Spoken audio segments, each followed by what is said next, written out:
اور بعض لوگ ایسے ہیں جو کہتے ہیں کہ ہم اللہ پر اور روز آخر پر ایمان رکھتے ہیں، حالانکہ وہ ایمان نہیں رکھتے۔ یہ اپنے خیال میں اللہ کو اور مومنوں کو دھوکہ دیتے ہیں، مگر حقیقت میں اپنے سوا کسی کو دھوکہ نہیں دیتے اور اس سے بے خبر ہیں۔ ان کے دلوں میں کفر کا مرض تھا، اللہ نے ان کا مرض اور زیادہ کر دیا، اور ان کے جھوٹ بولنے کے سبب ان کو دکھ دینے والا عذاب ہوگا۔ اور جب ان سے کہا جاتا ہے کہ زمین میں فساد نہ ڈالو تو کہتے ہیں کہ ہم تو اصلاح کرنے والے ہیں۔ دیکھو یہ بلا شبہ مفسد ہے لیکن خبر نہیں رکھتے۔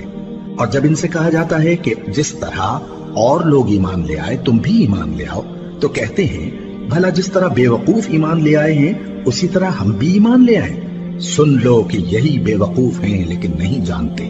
اور یہ لوگ جب مومنوں سے ملتے ہیں تو کہتے ہیں کہ ہم ایمان لے آئے ہیں، اور جب اپنے شیطانوں میں جاتے ہیں تو ان سے کہتے ہیں کہ ہم تمہارے ساتھ ہیں، اور مسلمانوں سے تو ہم ہنسی کیا کرتے ہیں۔ ان منافقوں سے اللہ ہنسی کرتا ہے اور انہیں مہلت دیا جاتا ہے کہ شرارت و سرکشی میں پڑے بہک رہے ہیں۔ یہ وہ لوگ ہیں جنہوں نے ہدایت چھوڑ کر گمراہی خریدی، تو نہ تو ان کی تجارت ہی نے کچھ نفع دیا اور نہ یہ ہدایت یاب ہی ہوئے۔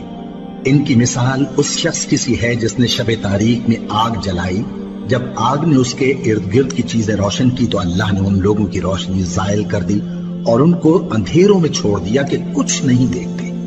یہ بہرے ہیں، گونگے ہیں، اندھے ہیں کہ کسی طرح سیدھے رستے کی طرف لوٹ ہی نہیں سکتے۔ یا ان کی مثال میں کسی ہے کہ آسمان سے برس رہا ہو اور اس میں اندھیرے پر اندھیرا چھا رہا ہو اور بادل گرج رہا ہو اور بجلی کوند رہی ہو، تو یہ کڑک سے ڈر کر موت کے خوف سے کانوں میں انگلیاں دے لے۔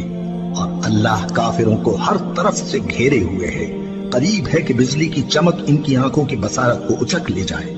جب بجلی چمکتی اور ان پر روشنی ڈالتی ہے تو اس میں چل پڑتے ہیں، اور جب اندھیرا ہو جاتا ہے تو کھڑے کے کھڑے رہ جاتے ہیں۔ اور اگر اللہ چاہتا تو ان کے کانوں کی سنوائی اور آنکھوں کی بینائی دونوں کو زائل کر دیتا۔